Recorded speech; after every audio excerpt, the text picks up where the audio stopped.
evening, ladies and gentlemen. I'm Katyayani, and I welcome you all to this very special panel discussion organized by Voice of Healthcare on unlocking early detection, the role of molecular testing in breast cancer awareness and treatment.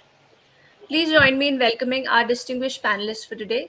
We have Dr. Ankur Nandan Varshney, consultant medical oncology, medical and hemato-oncology, Medanta Medicity, Gurgaon. We have with us Dr. Niranjan Vijayaraghavan, medical oncologist, Apollo Hospital. Welcome, Dr. Ankur and Dr. Niranjan. Good evening. Good Great. evening, madam. We will also shortly be joined by Dr. Krupa Shankar, consultant medical oncologist, NSR Cancer Hospital, Coimbatore. We have Dr. Vijay Gnanaguru, consultant medical oncologist, VS Multispeciality Hospital, Chennai. We were also supposed to have Dr. Suresh Kumar, but due to some family emergency, he won't be able to join us. And last but not the least, we have Dr. Kaushal Kalra, HOD Medical Oncology, Vardhman Mahavir Medical College, and Safdarjung Hospital, New Delhi. Welcome, Dr. Kalra. Along with sharing his views, Dr. Kalra would also be moderating today's session. So over to you, Dr. Kalra. Good evening. Thank you, Katyayani, for the nice introduction. So today, we are discussing the role of molecular testing in breast cancer awareness and treatment. And my panelists are Dr. Ankur, Dr. Niranjan, Dr. Shankar, I think he was shortly will join, Dr. Vijay. Dr. Suresh is not available. So, Dr. Ankur, welcome. And my first Hello, question Dr. Kaushal. yeah, how are you? I'm good. So could you provide a simple explanation of what molecular testing is in the context of breast cancer? Second, what does it involve? And how does it differ from the traditional conventional testing method? Okay. So let me start that molecular markers have been significantly important in breast cancer since the diagnosis has been made, and the traditional markers what we used to study in breast cancer were used was ERPR receptor positivity, HER2 receptor positivity, and which were mandatory for the diagnosis because these treatments are driven along with these pathways. A ERPR receptor positive breast cancer had a different set of treatment, while a HER2 positive breast cancer has a different set of treatment. If these tumor ERPR and HER2 are considered as negative, then we cannot give this hormonal and targeted therapy in breast cancer, and these patients has to go on strictly chemotherapy, which is considered when these two markers are negative, and this cancer is termed as triple negative breast cancer. So these are the what traditional markers which we have been studying since long ago. Nowadays, with the recent updates in the molecule, we are going for the further refinement of these molecular subtypes, and we use fresh markers such as a BRCA. BRCA is considered as a genetic marker, and if BRCA, a patient is carrying a germline or somatic tumor mutation, then we can also target this BRCA mutation with the use of various drugs, and this can be used in the subsequent treatment guidelines and should be incorporated as well as in the maintenance of the patient who are being treated for BRCA positive breast cancer. This a new marker is PDL1. PDL1 is the marker for the performance of immunotherapy. And in case a breast cancer patient is having a PDL1 as positive, we can incorporate the use of immunotherapy in such patients. One more marker which is getting more attention in these days is Ki67. Ki67 is a marker of aggressive disease and incorporates how much tumor percentage is being developed. So if our tumor is Ki67 positive, it's considered as aggressive tumor, and it mainly it doesn't have a therapeutic implication, but it is a prognostic implication, and the tumors which are Ki67 positive are considered as more aggressive markers. So this is the markers which have some therapeutic implications. Besides these, molecular markers are also used in identifying the prognosis in the breast cancers and whether these patients require some aggressive form of treatment or not. We go with some genomic analysis such as Oncotype DX genomic analysis, which includes 210 genes. And if this is further classified to achieve whether a patient is high risk, if the recurrence score is greater than 26, then this patient is eligible for chemotherapy and should be given chemotherapy. While if the recurrence score in this Oncotype DX is less than 10, then this patient doesn't require chemotherapy and can do good with the hormonal therapy. In the patient's profile, which are having a recurrence score of between 11 to 25, you have to further classify these with the age of age and comorbidities associated with them, whether to give chemotherapy or whether to give hormonal therapy. Otherwise, there are also many other markers like print being used to study whether this patient require the adjuvant chemotherapy or not. Yeah, very well described. You described the molecular markers used like in diagnosis, in prognosis, and risk stratification, and the personalized treatment. So my next question to Dr. Niranjan, though this Dr. Ankur already described a bit, but can you elaborate what is the key benefit of the molecular testing for the breast cancer and how it can be help in early detection of the breast cancer and personalized treatment? Are there any simple example that illustrate this advantage, Dr. Niranjan? Yes, sir. Can you hear me, sir? Yeah, I'm hearing. Yeah, okay. Sir, we can classify the molecular testing for treatment and early detection. Let us keep it two separately, sir. With respect to the treatment point of view, Dr. Ankur has extensively described in for molecular testing the role. So here what happens is if we do classify it as ERPR positive and triple negative breast cancer for molecular purpose as of now. With respect to ERPR, the oncotype DX and the mama print will help us to say whether any early breast cancer patient do they need an extensive treatment in the form of a chemotherapy or they can just get away by using an endocrine therapy alone is what they are going to help us with.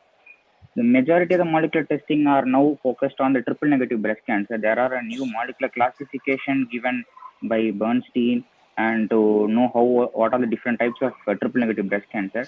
And with that in mind, are they currently using any targetable preparations? Yes, there's a drug called olaparib.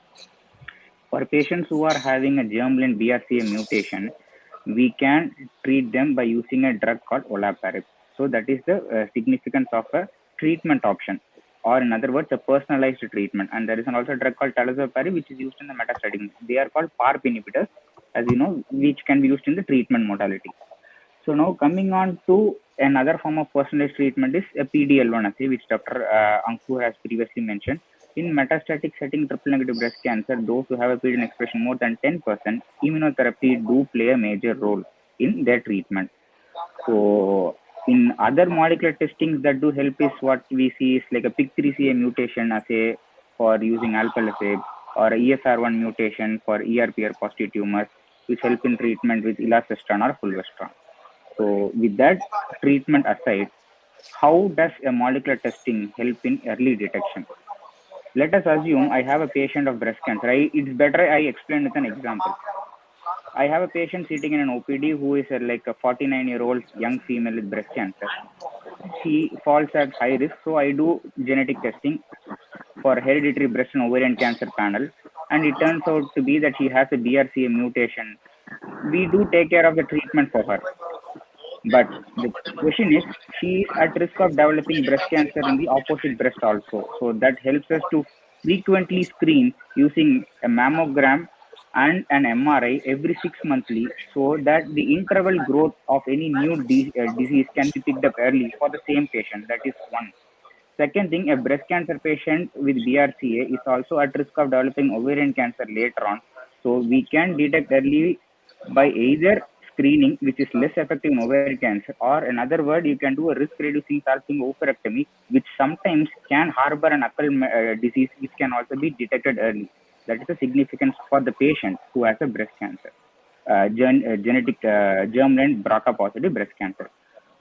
For the family members, that is more important in the current era, because 10-15 years ago we never had all these luxurious tests for detecting the genetic tests. And after the Angelina Jolie effect, there are a lot of techniques and cheaper versions of molecular testings are now available across the country.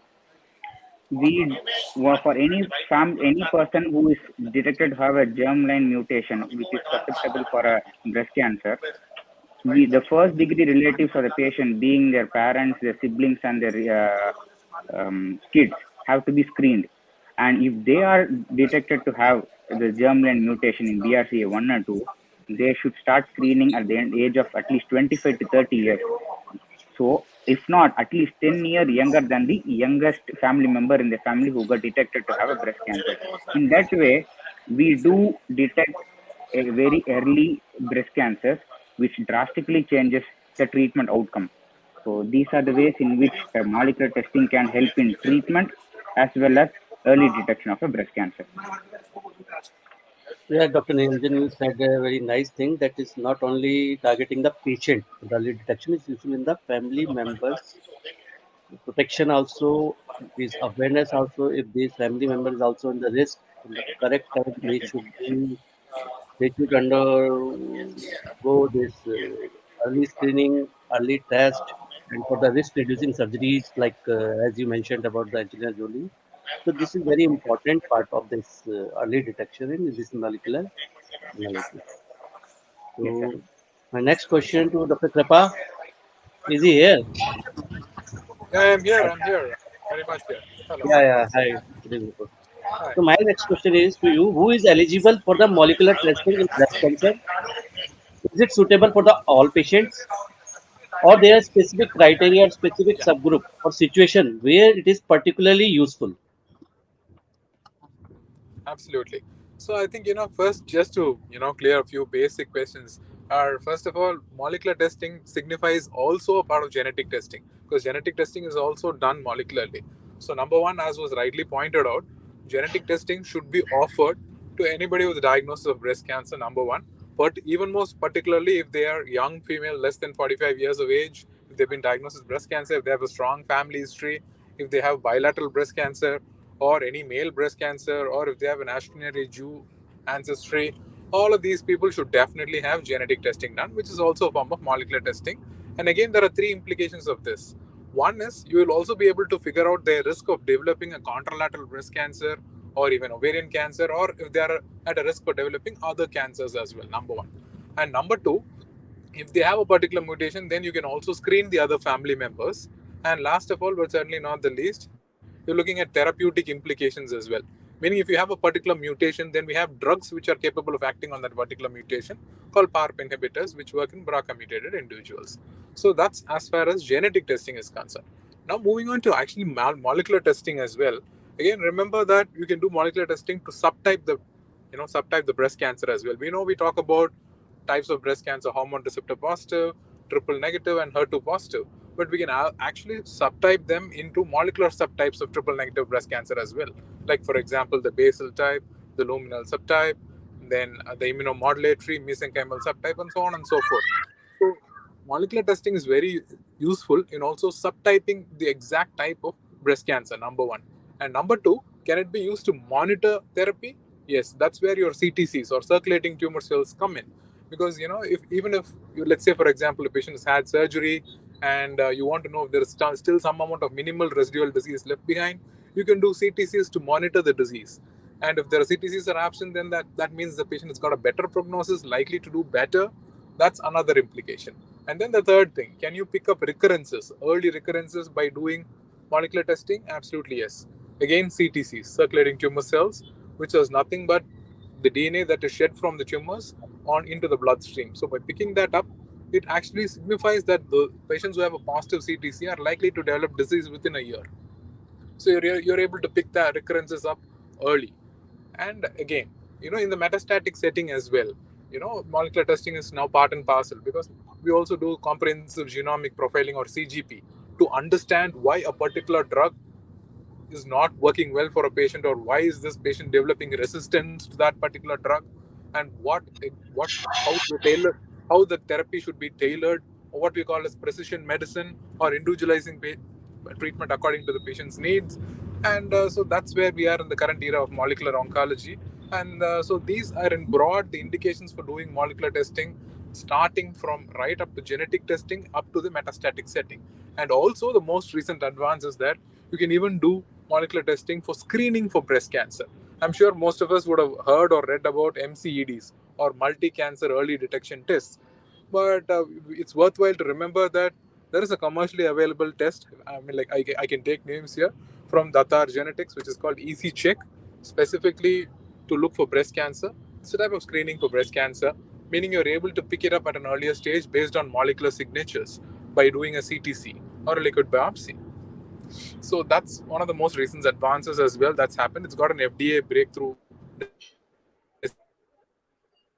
designation as well. So right now, simplified, you could just do a blood test to figure out if you have a risk of developing breast cancer. So that can also be done, and that's something which I want the audience and the lay people to actually take back home as well. So I think that in a nutshell is all the advances as we've had as far as ranging from diagnosis to therapeutics in molecular testing is concerned. Thank you, Krupa. You extensively elaborate the personalized medicine and especially this thing for the risk of recurrence, like circulating tumor cells.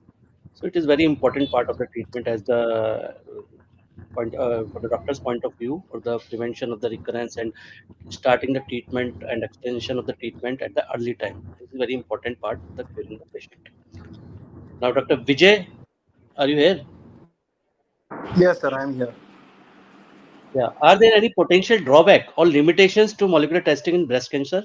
What are the some cons or challenges that patients should be aware of when considering this approach? So, when considering a molecular testing, basically to educate a patient about the importance of the testing and the implications if it turns out to be positive is more important before we start the testing. So that is what we call it as a pre-testing counseling.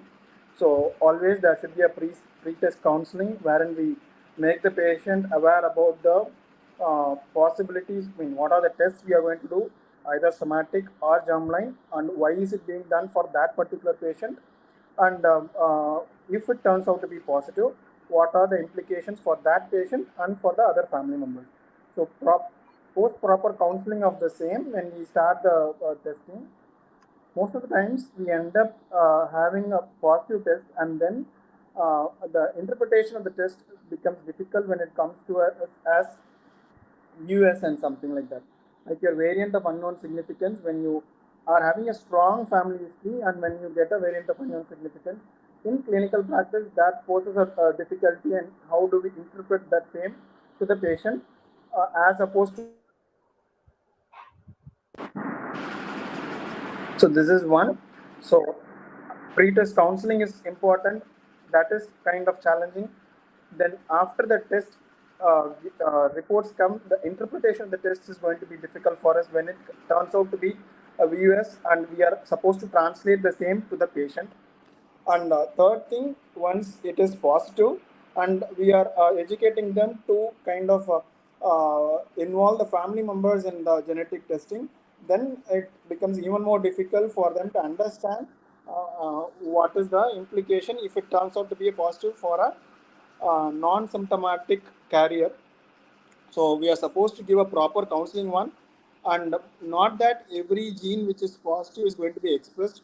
So the percentages of them having a chance of getting the disease is supposed to be told to them, and the options of, if they are not willing for risk reduction surgeries, then what are the other options like your chemotherapy, chemo prevention measures to be explained. So all these are challenges when we face the molecular testing in the diagnostic level. When it comes to the testing, treatment point of view and the molecular implications, most of the time, if we are intending to test, like sir, Dr. Krupa sir told, when you are happy, we are happy when you have a proper CTC values upfront, and then you are trying to monitor the same. But when you don't have a baseline CTC value, either because it is false negative, or it is kind of uninterpretable because of the lab errors, then we kind of face the difficulties in the subsequent monitoring of the molecular level monitoring. So these are the problems when we face a molecular testing in the therapeutic level. So these may be the challenges either in the diagnostic level or in the therapeutic level for molecular testing for the patient level. So finally, the proper genetic counseling and a proper pre-test and post-test counseling and proper interpretation of the result and translating the same to the patient and the family will actually yield as to what this test is important, and the how all these tests are going to help the patient is all depending on these factors. Thank you. Yeah, Dr. Vijay, you rightly said ki the counseling is the one of the most important part of this molecular diagnosis. Like you said, if there is VUS, variant of unknown significance, then it is very challenging for the clinician and patient both what to interpret, how to interpret, what should be done, what should not be done. And similarly, if something is positive, we are explaining, or some like genetic counseling we are doing, then there is social issues. The family is getting scared of this thing, cancer, and some social dilemmas, social issues. This will be always there in our Indian setting. So thank you. And next question to Dr. Ankur. Are you here? Yeah, Ankur. If we talk about the tailor-made treatment plans for every patient, how do you feel that molecular testing provide a more personalized plan? How does this affect the overall treatment outcome according to your clinical practice? Though it has been explained very extensively, please enlighten us more. Okay, so let me start by giving an examples in these various settings. So let me now come, a 35-year-old female come to my clinic. She is triple negative breast cancer, and young patient. We have given her chemotherapy, and post chemotherapy, if there is a residual disease, and the patient is having a BRCA mutation positive, then definitely we put her on olaparib maintenance. And because in view of this BRCA mutation positive, now, this have the overall survival benefit in this category of BRCA mutation positive breast cancer patients. Now, beside this is the treatment plan for this patient. Now, as this patient is BRCA mutation positive and young patient, we will like to stipulate this in his family history also. And if we will analyze if she is having some sisters or any cousin who is in the same age group, we will try to get them for genetic counseling, and will test whether the BRCA mutation is positive in them or not. If in case BRCA mutation is positive, we will try to counsel them, and will either go for risk reduction surgery if they choose for it, or will go for a serial monitoring of these patients at a rapid interval, a 6 monthly interval, so that we can detect cancer in them at an early stage. So this is a patient example of a young patient. Now, if a patient 65-year-old came to us in our clinic, which is having a breast cancer, which is ERPR positive, and she has underwent surgery, and this is an early breast cancer, and the patient is having diabetes, hypertension, many comorbidities, and there is a risk of chemotherapy. So now, if this patient comes and discuss with me, I will like to try to avoid chemotherapy, and we'll go for then oncotype risk assessment. And if this patient come in the low or intermediate risk category, then I will try to avoid chemotherapy in this patient, and will like to incorporate hormonal therapy, which will be more beneficial for this patient, and will avoid harmful effects of chemotherapy in this patient, and the patient can have a good quality of life on the basis of this treatment response. Now, suddenly a patient will come with a metastatic breast cancer, and which is again triple negative post multiple lines coming this. So this has been already been discussed. If this patient is having PDL1 positive, we can put her on immunotherapy based treatment, and the patient can go ahead with the immunotherapy, which opens her a new treatment regime besides the conventional chemotherapy. Now, a patient who has been diagnosed with breast cancer and maybe early breast cancer and come to be HER2 positive. So this patient can be put on targeted therapy, which is trastuzumab based therapy, and can be treated with, if the patient is having very early breast cancer less than 0.5 centimeter, then we can omit chemotherapy in such patients. Or if the patient is having a significantly increased proportion of cancer, either greater than 5 centimeter or lymph node positive, then this patient can be started with dual anti-HER2 therapy. And this patient with dual anti-HER2 therapy will achieve a better response rate, better treatment outcomes as compared to the patient with a single agent targeted therapy. So these are the, I think, personalized treatment plans which have been decided with the use of molecular classification and various tests which have been done, and these vary from patient to patient. So any patient which of breast cancer which come to our clinic, these should be advised various tests which fits in the patient category. Like if the patient is having a young patient with a significant family history, either family history of breast cancer or ovarian cancer, or having some triple negative breast cancer genotype, then we can order this patient having BRCA mutations. Otherwise, if the patient is having a the patient is hormonal positive and we want to avoid chemotherapy, then we can have that molecular assessment profiling so that we can avoid chemotherapy in that patients. This vary from patient to patient and what comorbidities the patient carry, what is the significant life outcomes, and what is the family history of this patient. Yeah, thank you, Dr. Ankur. You have explained very well, nicely with the example in different situation, different scenario, what to do and how to precise the treatment as per the result of these molecular tests. Now, my question to the Dr. Niranjan: prevention is better than cure. How do you feel early detection changes the outcome of breast cancer disease and its prognosis? And next, are there any recent advancement or innovation that help prevent or early diagnosis this ailment? Dr. Niranjan, up to you. Thank you, sir. Sir, there is something called screening. Screening is done in asymptomatic persons in the community, and the goal of screening is to make sure that we detect the cancer early, not to prevent it. Okay.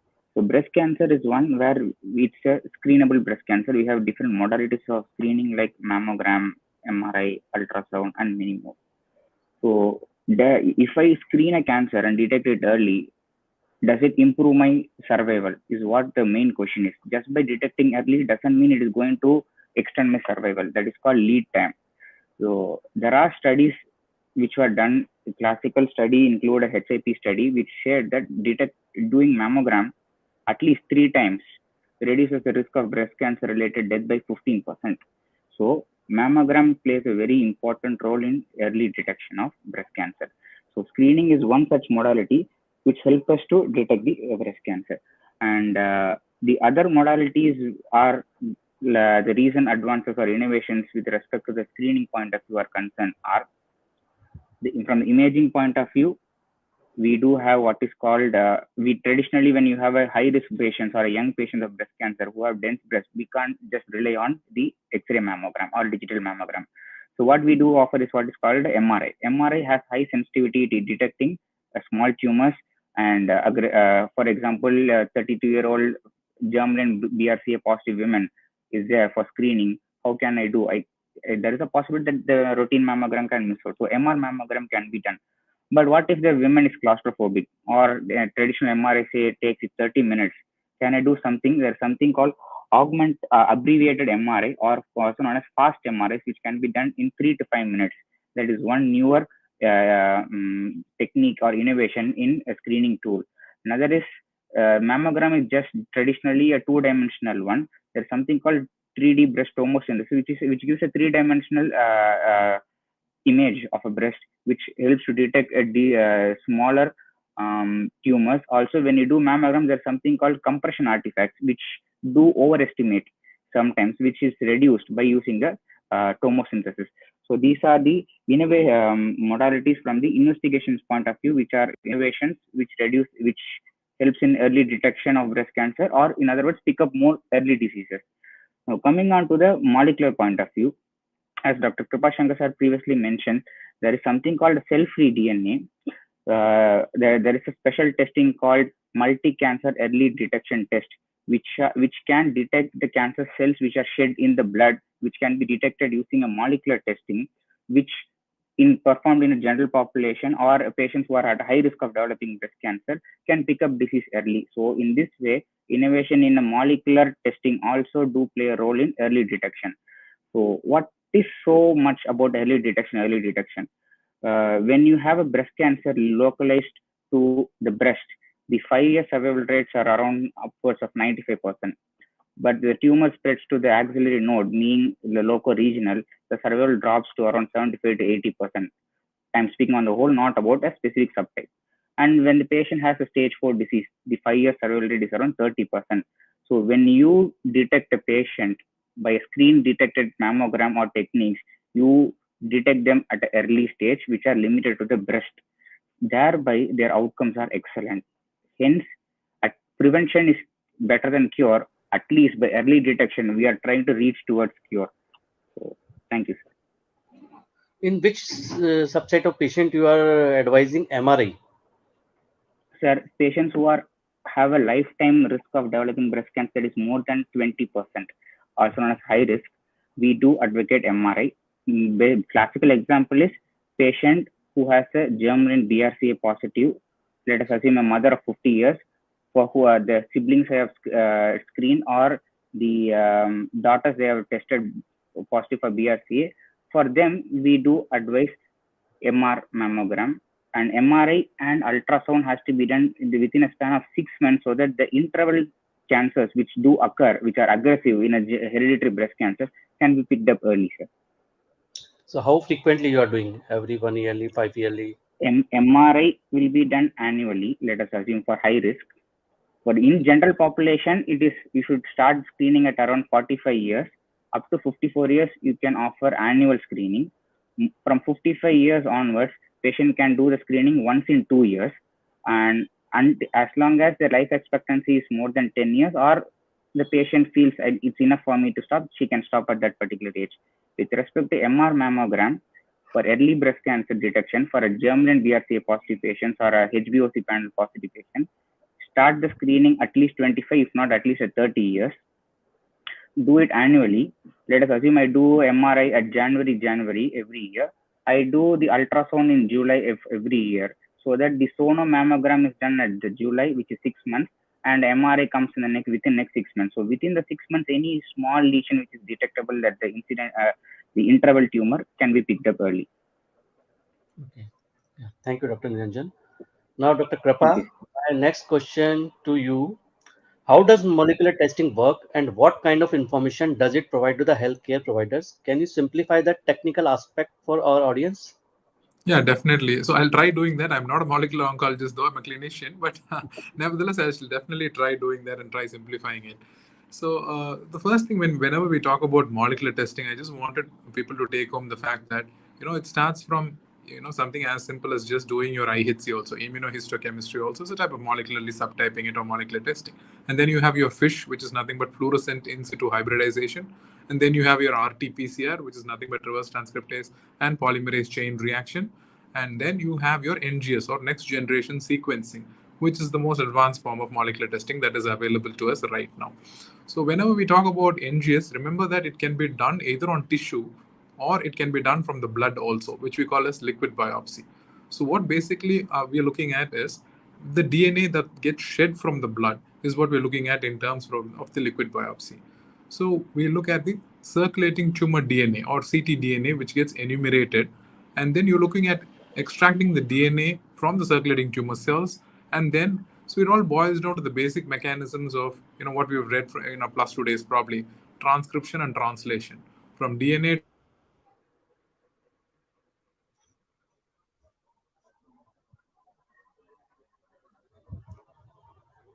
I think connection has been lost. Dr. Krupa? Can you hear me? Am I audible? Yeah, Dr. Krupa, please continue. Yeah, sure. So we talk about conversion from DNA to RNA and then RNA to protein. So DNA to RNA is called transcription, and then RNA to protein is translational. And reverse transcription means you're converting your RNA back into DNA. So that's basically the basic fundamental design as to how these molecular tests actually are designed, especially as far as NGS is concerned.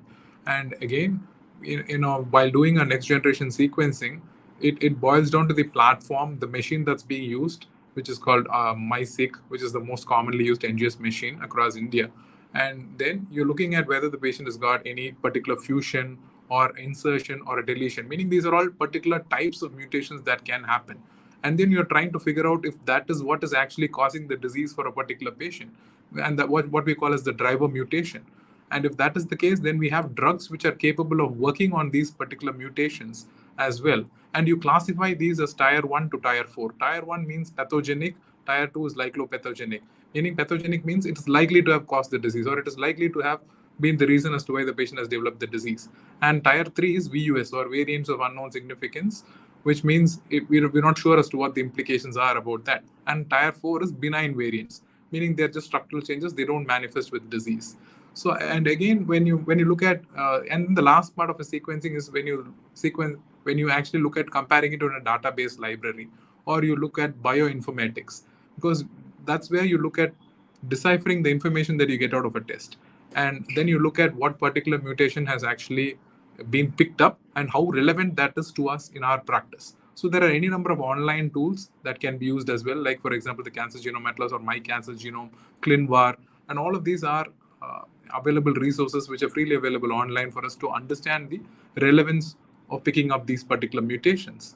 And then again, we have drugs which are capable of acting on particular mutations as well if you pick it up.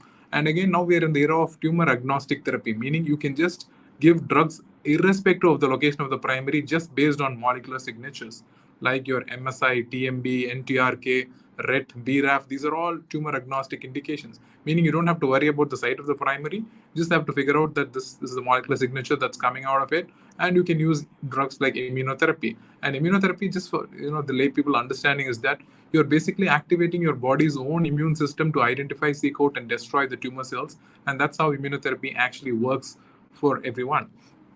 And another thing that I really wanted to point out is how many of us are actually aware about using online tools to assess our own risk of developing cancer in the future. I'm sure all of us use Instagram, WhatsApp, Facebook, Twitter, and so on and so forth. But how many of the public, actually the lay people, are actually using that to figure out their own risk of developing breast cancer, for example? So there are any number of online tools, for example, the Gale risk model, Tyrer-Cuzick model, or even the BRCA Pro score, or Boysidia. All of these tools is a very simple questionnaire, starting with your age, your menopausal status, and the number of children that you've had, family history, any prior biopsies. It's just a very simple questionnaire, and that will predict your lifetime risk of developing breast cancer. And if you fall into the high risk category, meaning 20 to 25% lifetime risk, get yourself screened. I think that's probably a key recommendation that I would like to say. And as far as molecular testing is concerned, whatever I've elucidated earlier is probably one of the most recent advances as far as sequencing is concerned. Because remember, when we talk about sequencing, we don't talk about a whole exome or a whole genome sequencing, which is only done in clinical trials or research. And again, the reasons as to why we don't do that regularly are, again, the turnaround time is longer.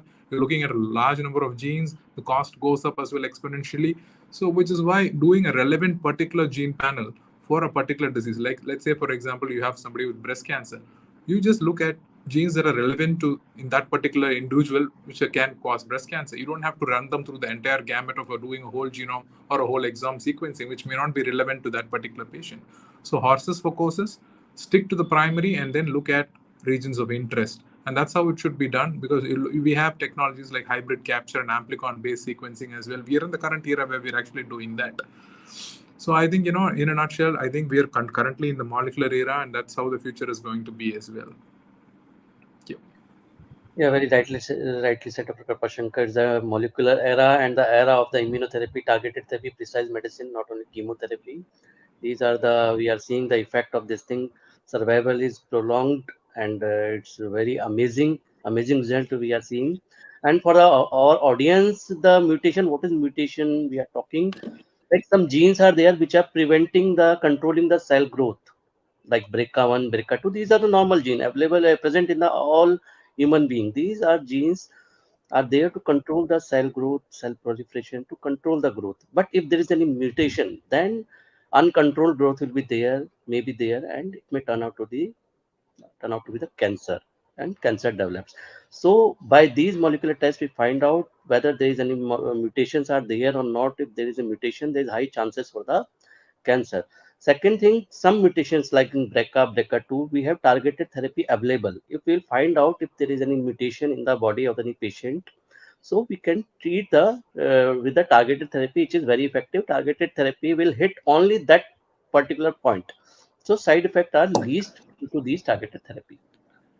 So my next question to Dr. Vijay: what are some of the common misconceptions or questions that the public may have about molecular testing in breast cancer, and how can we address these concerns in simple terms? When it comes to misconceptions, as I previously told, first thing is how do we translate the positivity of the test to the patient. So the responsibility is on the doctor to make the patient understand as to what the test result implies for the patient, and secondly, what is the implication of that test for the family, for the first degree relatives and the extended relatives as well. So first, we as doctors have to understand what does that report infer for that patient. if the patient turns out to be positive, and if the patient is a breast cancer already diagnosed patient, we will have to inform them about the possibility of using drugs for that positivity of the test. So we have to so the problem of the patient would be, if there is a test which is positive, will they have a repeat cancer or a recurrence chances are high? That will be their first question.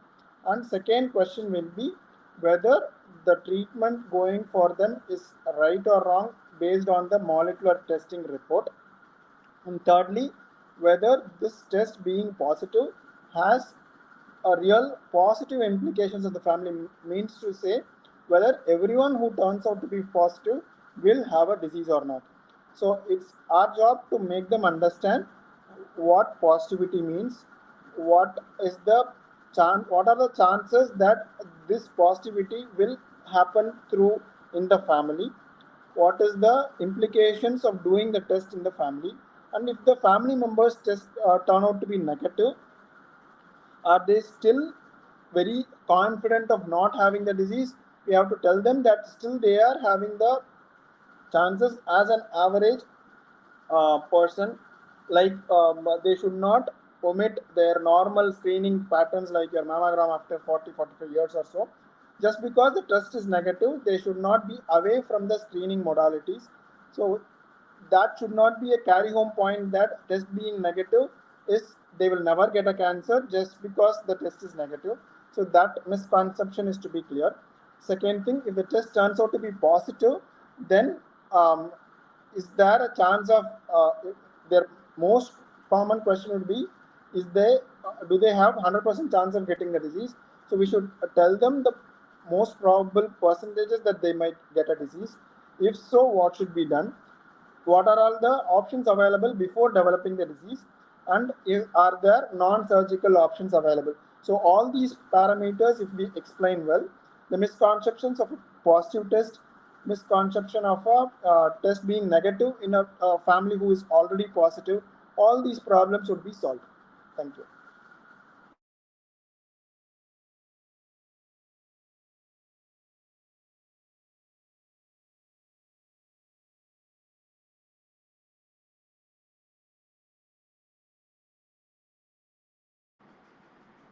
Sorry, I'm not getting the voices. Am I audible at least? Yeah. Thank you, Dr. Vijay. My next question to Dr. Ankur. Who should, in term of breast cancer awareness, who should consider molecular testing for our audience? Please can tell. Who should go for the molecular testing? Regarding it, I think every young female who have a family history or who has been documented a prior cancer should undergo molecular testing.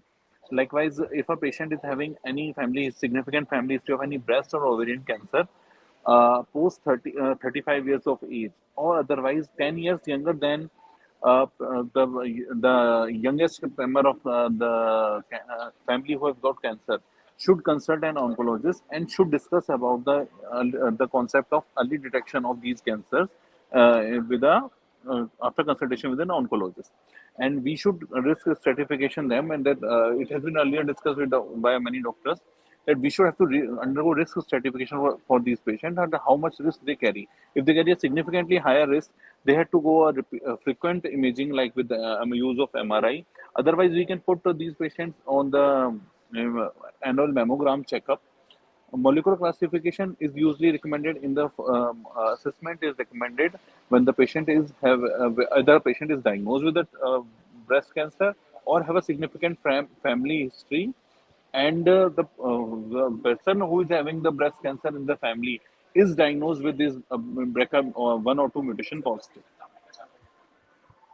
And Dr. Krupa, can you enlighten us for the general public? How can one get molecular testing done?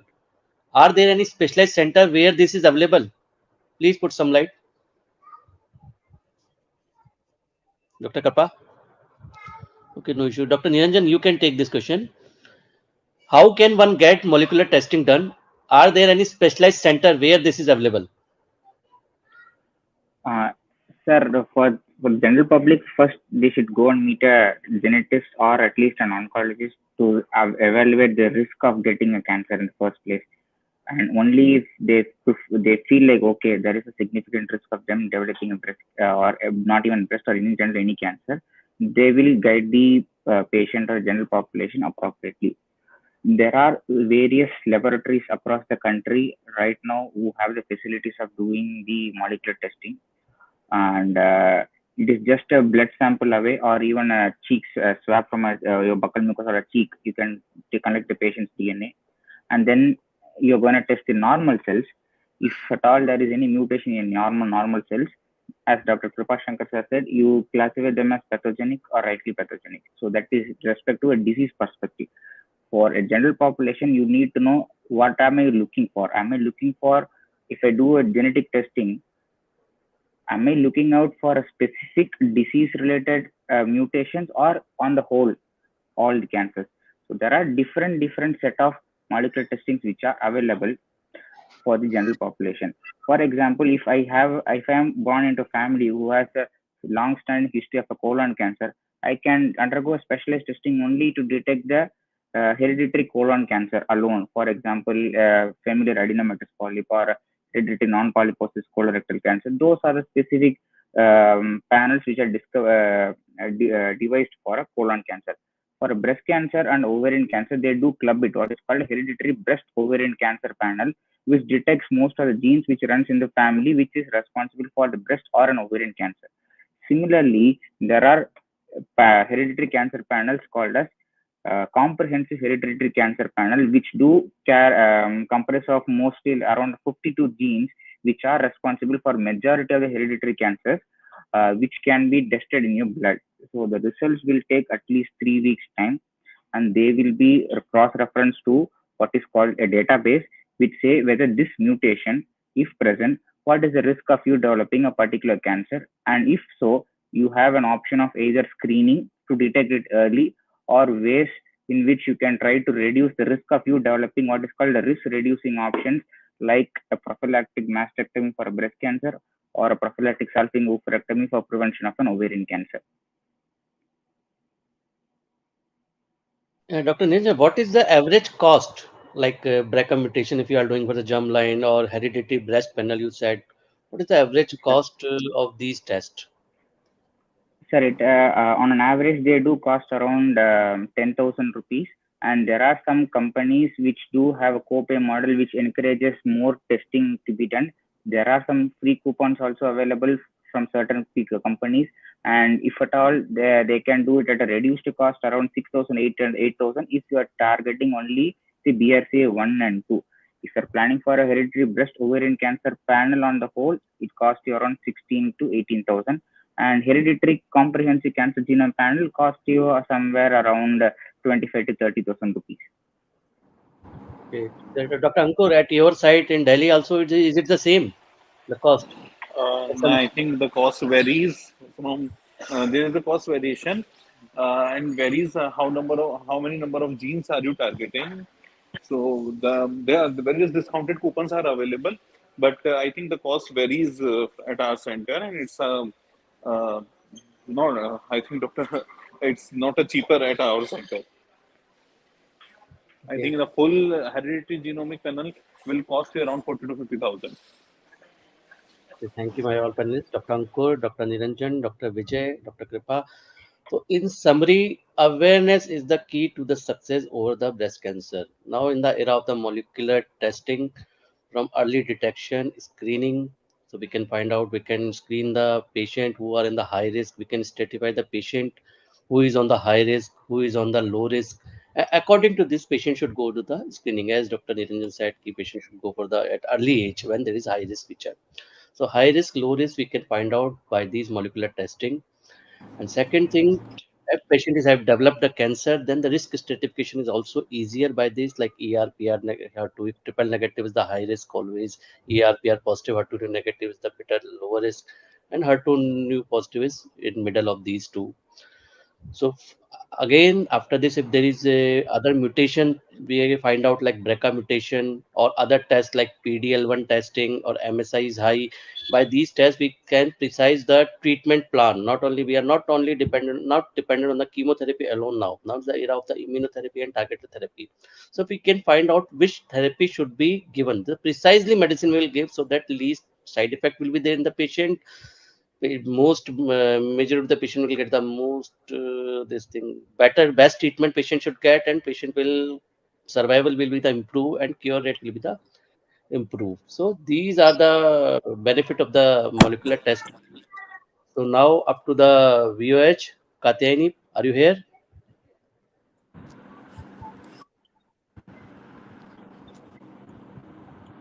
Hello, Katyayani. Yes, sir. Thank you. Thank you so much to all the panelists. And thank you so much, Dr. Kalra, for moderating today's session. And thank you, everyone, for joining, all the viewers as well. Thank you. Thank you. Thank you, sir. Thank you, madam.